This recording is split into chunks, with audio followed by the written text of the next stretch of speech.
नमस्कार, मी सुनीताज किचन रेसिपीमध्ये आपलं मनापासून स्वागत। तर आज आपण बनवणार आहोत साबुदाण्याचे पराठे। ते उपवासासाठी एकदम खास असतात आणि खायलाही एकदम रुचकर असतात। तुम्ही बघू शकता, हे पराठे एकदम लुसलुशीत असे झालेले आहेत आणि करतानाही तव्याला अजिबातही चिटकत नाहीत। तुम्ही नक्की ट्राय करा आणि ही रेसिपी तुम्ही शेवटपर्यंत पहा। या ठिकाणी घेतल्यात 2-3 हिरव्या मिरच्या, त्याचबरोबर मीठ घेतलं 1 चमचा साखर घेतली आणि 1 चमचा जिरं घेतल्यात।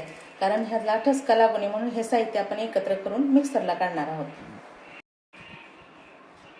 शाबूच्या पराठ्यासाठी मी शाबू भिजवून घेतलाय। हे बघा पूर्णपणे भिजलेला आहे।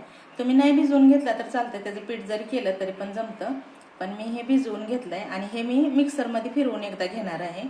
कारण असं पण पीठ करता येतं आणि भिजवून घेऊन पण पीठ करता येतं। हे मिक्सरमधनं काढलाय मी शाबू, हे बघा छान झाले। आणि ह्याच्यावरतीच मी 1 बटाटा किसून घालणार आहे,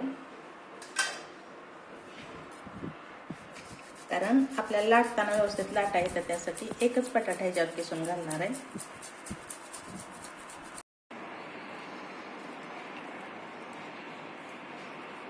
झालेला आहे आपला बटाटा किसून। ह्याच्यात जे वरचं साहित्य आहे ना ते ऍड करूया आपण। तिखटाचं जे केलं होतं मिरची ते टाकते, त्याचबरोबर हे शेंगदाण्याचा कूट बारीक करून घेतलाय। तुम्ही टाकू वाटत असेल तर टाका, नाही टाकला तरी पण चालू शकतो। आणि त्याचबरोबर थोडीशी कोथिंबीर घालते। तुम्हाला जर उपवासाला चालत असेल तर तुम्ही घालू शकता, नाही घातले तरी पण चालू शकते। आता हे जे आहे मिश्रण ते घट्ट मळून घेऊया, ह्याचा गोळा होतो ह्याचा व्यवस्थित घट्ट गोळा।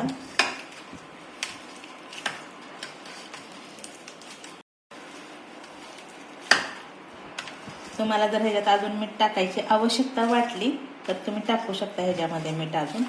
हे बघा, न पाणी घालता हे असं मळून घ्यायचं, एक ठिकाणी गोळा करून घ्यायचा।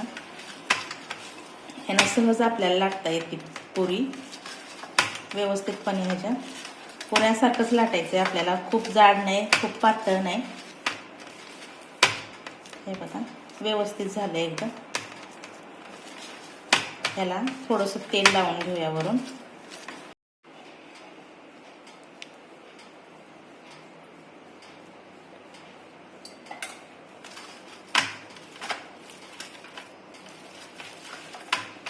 तेल लावल्यामुळे पूर्ण गोळा एकत्र होतो अशा प्रकारे।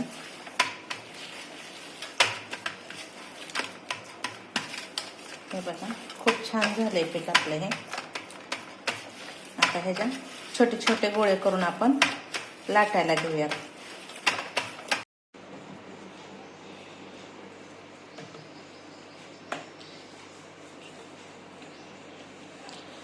थोड्याशा कडा ह्याच्या चिरत्या त्या आपण त्या अशाच बसवून घ्यायच्या।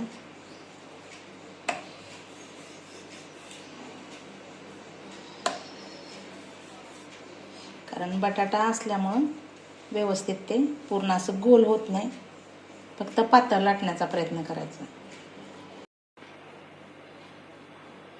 हे बघा एवढा जाड झालाय हा। आपण आता तव्यावर तेल टाकूया आणि तव्यात टाकूया हा।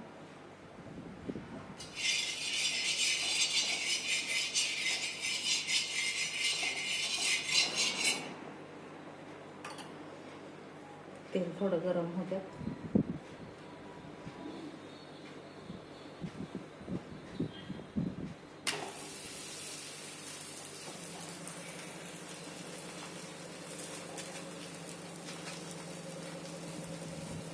चांगला खरपूस भाजून घ्यायचा।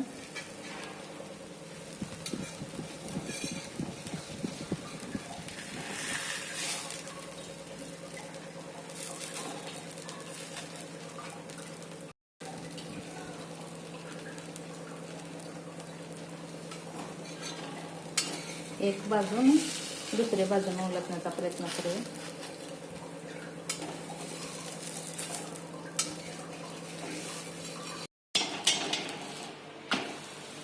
हे बघा खूप छान असा खरपूस असा भाजलाय। त्याला आपण खालच्या बाजूने अजून थोडंसं तेल सोडूया। तुम्ही तूप पण सोडू शकता ह्याच्यावरती. खूप छान वास पण येतो ह्याचा आणि उपवासासाठी खूप छान लागतो आपल्याला हा. हे फक्त दोन्ही बाजूने असं खरपूस भाजून घ्यायचं, कच्चं ठेवायचं नाही का कुठं.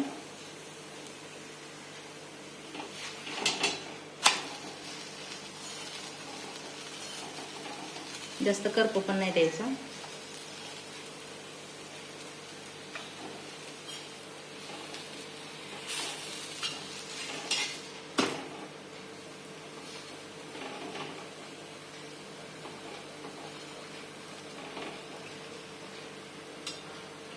हे बघा दोन्ही पण बाजूने एकदम व्यवस्थित भाजलाय.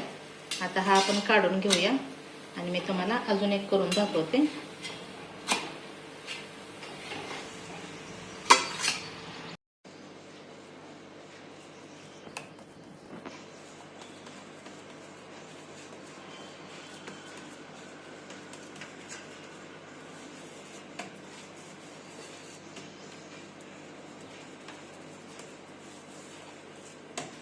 तुम्ही ही प्लॅस्टिकची एखादा कागद असेल ना त्याच्यावरती ठेवून पण करू शकता, कारण दोन्ही बाजूनी करता येतं आपल्याला ते.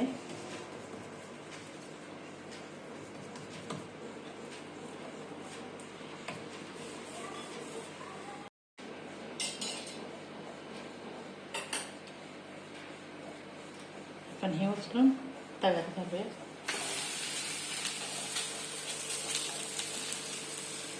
गॅस थोडा कमीच ठेवायचा, कारण फुल गॅस ठेवला की आतल्या बाजूने भाजत नाही, मग वरूनच नुसतं काळपट होतं आणि आतून भाजत नाही. त्यासाठी गॅस कमीच ठेवायचा.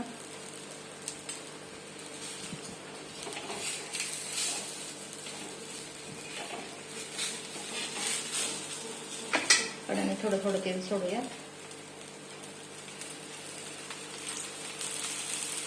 हे पराठ्यांना जास्त तेल नाही लागत खरं तर, म्हणजे जसं वड्यांना आपण वापरतो ना तसं इतकं लागत नाही ह्याला. फक्त खालची बाजू सुटायसाठी तेल आपण टाकतोय त्याच्यामध्ये.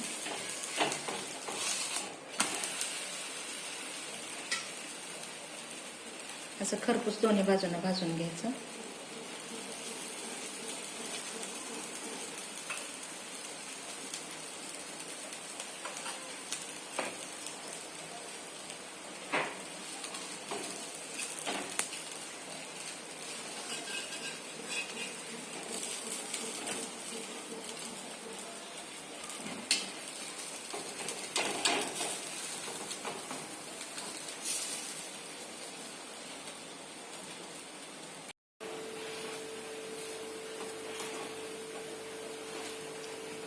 हे बघा व्यवस्थित एकदम भाजलंय इकडची बाजू.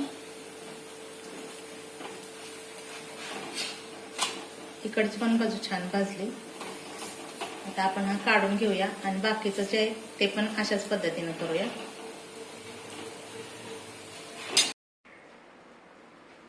हे पहा आपला पराठा या ठिकाणी तयार आहे.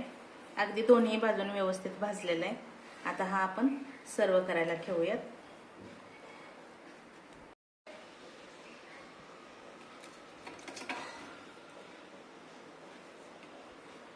आणि हे तुम्ही चटणीबरोबर पण खाऊ शकता आणि दह्याबरोबर पण खाऊ शकता. खूप छान वाटतात खायला हे पराठे. तुम्ही उपवासाला नक्की करा. आणि जर हा व्हिडिओ तुम्हाला आवडला असेल तर लाईक करा, शेअर करा आणि मला कमेंट्स करा. आणि माझ्या चॅनलवर नवीन असाल तर सबस्क्राईब नक्की करा.